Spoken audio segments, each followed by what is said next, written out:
Kita lanjutkan.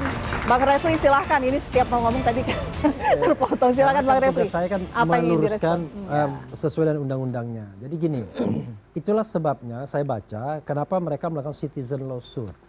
Kenapa? Karena kan dasarnya adalah pencemaran nama baik yang diadukan fitnah. Nah itu kan ancaman hukumannya cuma 4 tahun maksimal yang menurut yang lama. Yang baru juga kurang lebih 4 tahun juga. Tetapi ketika kemudian diimbuhi dengan pasal-pasal yang tidak relevan dengan pencemaran dan fitnah, yaitu pasal tentang manipulasi dokumen yang seolah-olah tidak otentik menjadi otentik, maka kemudian ancaman hukuman menjadi 8 dan 12 tahun. Jadi tidak adil bagi mereka. Dan kemudian dampaknya adalah ketika mau ada restoratif justice, mereka terhalang by law ya dengan itu. Tapi coba baca pasal 35 kalau ditampilkan lagi, itu aneh. Karena di situ dikata coba tampilkan pasal 35 Undang-Undang ITE. Di situ mengatakan bahwa dokumen yang tidak otentik sesuatu yang tidak otentik itu kemudian diedit oleh Mas Roy kurang lebih lah ya, oleh Dr. Tifa, oleh Rismond, padahal nggak ada sama sekali agar gitu. terlihat seperti otentik. Nah coba lihat ya, pasal 35 tuh. Setiap orang dengan sengaja dan tanpa hak atau melawan hukum melakukan manipulasi, penciptaan, perubahan, penghilangan, pengerusakan informasi elektronik atau dokumen elektronik dengan tujuan agar informasi elektronik atau dokumen elektronik tersebut dianggap seolah-olah data yang otentik. Berarti artinya ini nggak otentik. Ini tidak otentik, teorinya kan begitu. Kemudian diedit oleh Mas Roy menjadi seolah-olah otentik. Palsu berarti. Artinya secara tidak langsung ini kan diajukan oleh Pak Jokowi sendiri pasal ini. Jadi pasal 27 pasal 32 dan pasal 35, pasal 28 itu lucumanan kawannya ya, 28 itu. Artinya secara tidak langsung Pak Jokowi mengakui dokumen saya tidak otentik, tapi dikerjain Mas Roy agar tampak menjadi otentik. Itu logikanya. Karena ini jelas ujungnya tersebut dianggap seolah-olah data yang otentik. Kalau Anda ngerti bahasa Indonesia, ini artinya awalnya tidak otentik, lalu dimanipulasi agar terlihat otentik. Apakah pasal ini salah? Enggak salah. Yang salah penerapannya. Karena memang ada orang yang mengedit dokumen agar terlihat otentik. Yang tadinya palsu agar terlihat asli. Yang tadinya tidak otentik agar otentik. Nah ini kan aneh. Aneh kan? Sama dengan pasal pencemaran nama baik dan pasal 27A. Kalau menurut ahli hukum pidana seperti Mas Didit Wijayanto mengatakan, pasal itu berbeda sama fitnah kalau pencemaran nama baik. Pencemaran nama baik itu pasalnya bahwa kejadiannya ada, tetapi you have no right. Kamu tidak punya hak untuk menyebarkannya. Tapi kalau fitnah sebaliknya, itu belum tentu ada, tetapi Anda mengatakan itu ada. Makanya sebenarnya dua pasal ini memberikan legitimasi kepada kita, publik, bahwa Pak Jokowi secara tidak langsung dalam pengaduannya mengakui bahwa ijazahnya tidak otentik, ijazahnya tidak asli, karena Mas Roy lah kemudian terlihat itu seperti otentik. Kan terbalik, logikanya kan terbalik. Tetapi bahasa Indonesianya ini. Gitu loh. Itu kemudian pemahaman dan ini kemudian, dari Bang Refli ya. Dan inilah yang kemudian digugat oleh CLS ini, karena dianggap terlalu berlebih-lebihan.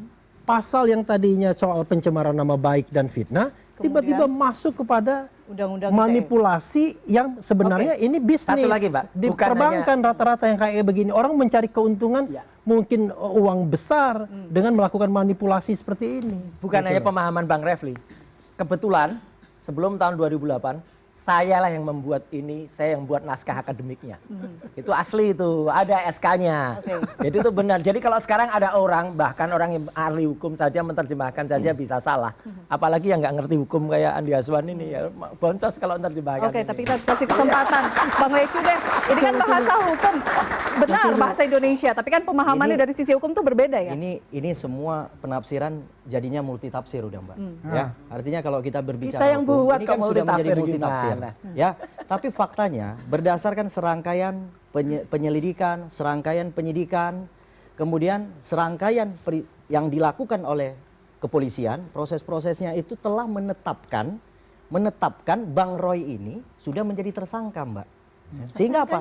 Sehingga proses itu semua kami anggap sudah benar.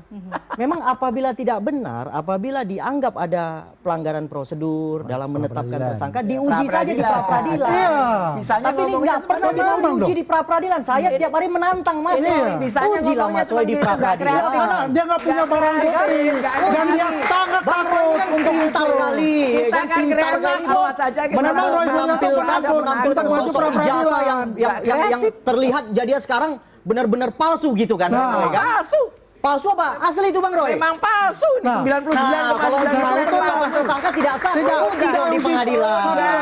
Udah nanti Praktik akan dan Bang terbukti lah. Roy, Nanti. aduh. Orang yang bikin aja Dia sudah rubah ketemu. ya, itu kan Udahlah, dibilang udah lah. palsu. Kita bilang itu asli. Ya, Dan dari fotonya mana asli? yang dia katakan orang lain, Fotonya aja udah itu udah palsu. manipulasi. Gimana? Ya kan dibilang fotonya Ini Pak Ugroseno saja. Dan sejelas saja Kepolisian Rismon sudah 35 melihat. tahun aja udah Rismon bilang melihat foto di ini gelar bukan perkara khusus, bukan itu ada embos, itu ada Mana? Rismon atasan, bukan ahli itu foto. ada nama Rismon tuh nggak ngerti Makanya apa-apa dia soal mengatakan, fotografi. Itu asli. Saya ini Rismon tuh nggak ngerti adalah apa-apa soal secara fotografi. Rismon udah bilang asli, Bang Roy. Saya Udah nggak akan keluar bisa. dari Bang Roy, mereka. Rismon Dan aja mengakui bilang asli. bahwa saya Rismon salah bilang di dalam sidang, menilai itu. disumpah. Tapi dia itu Ya, dia harus mencabut itu Kalian. semua. Rismon bilang asli Dia setelah bilang asli. terancam. Iya, Terancam saya- terancam apa? Iya, terancam Mana lah. terancam? Udahlah. Bang Roy yang mengancam atau gimana nih, Bang Roy? Dilaporkan. Udah, Mana? Rismon udah nggak bisa. Baik, Bukan. kalau bicara itu. Baik, ini juga Mengewer akan kami RJ singgung begitu karena untuk ini menghidupkan menjadi orang. panas kembali saat kita melihat bagaimana biasanya 3 serangkai ini satu kemudian balik arah Oh, dan itu nanti tiba-tiba. ada penjelasannya. Oke, apa penjelasannya dari Mas Roy? Penjelasannya tuh ada kalau dalam filosofi Jawa itu udah lama itu penjelasan itu. Ya, karena biasanya akhirnya saya tampilkan tengah-tengah aja biar jelas. Ya.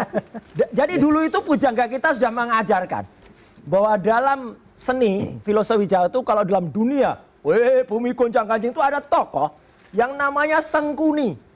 Nah, Sengkuni itu apa? Sengkuni itu pintar, tapi dia pengkhianat.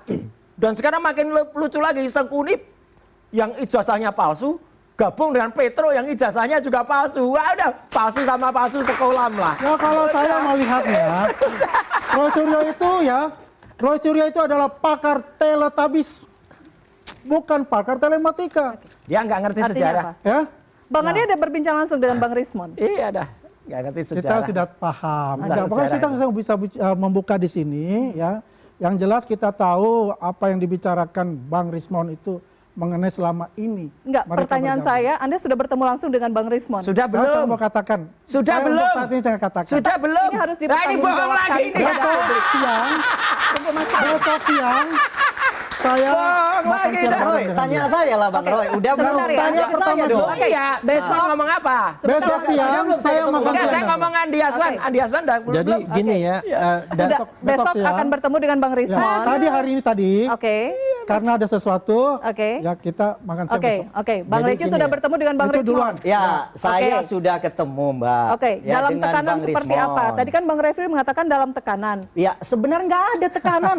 Tekanan apa Mbak? Nggak ada. Iya. Semuanya datang, ya kan, melakukan perdamaian secara sukarela, tidak ada paksaan, tidak ada pihak-pihak manapun yang mempengaruhi. Nggak ada. Masyarakat- Yang masyarakat selalu tahu. mempengaruhi Oke, itu kita adalah ini tambah. Bang Roy ini. Oh, Suryo itu. Kita Mempengaruhi tambah. orang Iya. untuk melakukan kejahatan. Itulah Bang Roy. Mana, tambah. Bang? Ya, Dia takut takut Bang ditinggal Rizwan sendiri. mempengaruhi terus. Takut Sampai ditinggal mengatakan, sendiri. mengatakan bahwa ijazah Pak Jokowi palsu, palsu, cuma palsu. nanti doang. Padahal itu dia yang palsu. Nih loh, Iya. orang palsu-palsu. Jadi begini ya. Menebar fitnah Jadi nih loh. begini. Udah lah Bang Nih, Roy, nih Bang Roy, penebar nol fitnah. besar ya Bang Roy. Ini, Yang penebar semua fitnah. Bang Roy buat itu nol besar. Nol besar Ya. tuh kamu, nol Bang Roy, besar. Bang Roy itu yang Palsu, paling nol udah besar bohong Bang lagi. Roy. Aduh. Pay Ya, attention kelompok to dia the- bokar, persiapkan kelompok aja dirimu dia Bang Roy. Ya, bohong. ya banyak-banyak berdoa lah Bang Roy. Udah, itu aja Bang Roy ya. Banyak berdoa untuk itu. Oke, Bang Leci sebentar. Pakar teletabis. Iya. Jadi gini ya, Rismon itu mengatakan ijazah palsu, bahkan dia bilang 11 triliun itu pada kira-kira bulan Maret 2025. Di mana kita saja nggak kenal sama dia, itu siapa sih Rismon itu. Setelah itu kemudian menggelinding kemana-mana. Kenapa? Rupanya istrinya yang nyuruh. Jadi istrinya yang kemudian meminta dia agar ikut berkomentar mengenai ijazah palsu ini sesuai dengan kepakarannya di bidang digital forensik. Lalu dia melakukan semacam penelitian atau apapun berdasarkan ilmunya, lalu kemudian mengeluarkan statement itu. Nah, statement itulah yang kemudian ditangkap di mana-mana termasuk oleh kita semua. Iya. Jadi saya mengundang Rismon itu setelah dia melakukan statement bahwa ijazah itu palsu 11 triliun persen. Jadi kalau misalnya tiba-tiba Tanpa dia mengetahui background siapa Oh, seorang ditanya, Sianipata. ditanya. kita udah tanya. Oke. Jadi ketika Bang Refli itu gabung sebagai pengacara itu bulan apa? sebentar dulu. Saya Kan kan ini pertanyaan saya juga masalahnya karena Begini. baru gabung. Tunggu loh begini. Jadi setelah dia mengatakan itu, kemudian kan ke UGM 15 April. Pada tanggal 13 April pertama kali saya kontak Rismon menjadi narasumber YouTube saya. Dan dia di situ mengatakan semuanya. Lalu setelah pulang dari Jogja, saya undang, datanglah dia bersama istrinya. Ya kan? Istrinya sempat saya kasih jaket keren jadas kan. Nah di situ dia mengatakan awalnya sebenarnya tidak terlalu tertarik dengan soal-soal politik. Tapi istrinya meminta untuk kemudian ikut komentar itu. Dan di situ juga dia menyebutkan latar belakang pendidikan dan lain sebagainya. Jadi kalau misalnya belakangan dia mengatakan dipaksa, siapa yang maksa, orang dia sendiri ngomong. Makanya bagi kami ya, kami sih santai saja begini ya. Sebelum tanggal 11 Maret ketika kemudian diumumkan dia minta RJ, kami menganggap itulah Rismon yang genuine. Ya. Rismon yang sesungguhnya, Rismon yang sebenarnya, Rismon yang menulis prabayar. 400 halaman dari 700 halaman Jokowi's White Paper. Kalau Anda kemudian sebagai seorang peneliti yang tangguh, dan dia memang peneliti yang tangguh, cepat menulis buku dan lain sebagainya, berubah 180 derajat dalam jangka waktu berapa bulan dan mengatakan semua yang Anda tulis itu Gibran Endgame salah, Jokowi's White Paper salah, maka there must be something wrong dengan Anda. Kalau Anda seorang peneliti yang tangguh, hebat, maka Anda akan merevisi beberapa bagian saja untuk mempertajam apa yang Anda temukan. Tapi kalau berubah 180 derajat, maka Anda sudah kehilangan kredibilitas sebagai seorang peneliti. Masa kita mau mendengarkan lagi orang yang kemudian berubah pikiran setelah dilaporkan macam-macam. Dilaporkan ijazah palsu Yamaguchi University-nya oleh Andi Aswan dan kawan-kawan. Dilaporkan bahwa konon istrinya yang membuat surat kematian palsu. Dan itulah rangkaian itu yang kemudian membuat dia terjepit. Jadi yang salah peneliti atau penelitiannya? Kenapa? Jadi yang salah adalah peneliti atau penelitiannya? Yang salah penelitinya yang sudah berubah karena dalam Penelitiannya nggak salah. kondisi tertentu. Tapi kami mengatakan apa yang dituliskan sebelum 11 Maret itulah yang genuine. Dan saya bisa pastikan bahwa tidak ada tekanan pada waktu itu dia membuat 400 Jokowi's White Paper, kemudian membuat Gibran Endgame. Tapi setelah tanggal 11 Maret kita menyaksikan Rismon yang berbeda. Nah gitu. Oke. Dan sekarang sasaran tembaknya kepada Dr. Tifa. Mau digitukan juga. Maksudnya? Loh, ya kan kita lihat tuh, ada yang mengatakan dia 5 hari ya kan di Solo dan lain sebagainya, semua isu-isu hoax dan lain sebagainya. Kok aneh ya? Kenapa kalian ini kalau memang yakin ya, ini mohon maaf ya, kalau yakin bahwa ijazah Jokowi asli, kenapa mau joglokin orang RJ dan lain sebagainya? Oke, be fair. Oke, kita main sesuai dengan fakta dan data yang ada. Kita melakukan argumentasi. Kami melakukan argumentasi misalnya bahwa ini sudah expired 14 hari itu. Ini kan argumentasi hukum. Ya. Kami mengatakan from the beginning bahwa ini sudah melanggar hukum. Itu argumentasi hukum. Kami mengatakan hal-hal misalnya kami melakukan katakanlah gugatan-gugatan citizen lawsuit, kami juga mendukung dan lain sebagainya. Itu adalah langkah hukum. Oke. Kami tidak melakukan hoax-hoax yang nggak ada gunanya. Oke. Dan sekarang ini pembunuhan karakter yang luar biasa. Saya marah dalam kesempatan ini kepada seseorang itu. Tetapi saya tidak ingin mengubah fokus itu. Fokus kita adalah bagaimana membuktikan apakah ijazah ini asli atau palsu. Kalau Anda mengatakan ijazah itu 100% asli, kami mengatakan 99,9% palsu. Nah itulah yang harus kita buktikan. Di pengadilan? Di pengadilan forumnya sudah ada citizen lawsuit di Oh seluruh. bukan. Tapi Anda bukan orang hukum. loh. Ini orang Itu yang nggak kasus ngerti hukum perdata. nih. Aduh, ini Kalau orangnya pengadilan apa? Ini orangnya kita apa tunggu ya. orang Ini apa?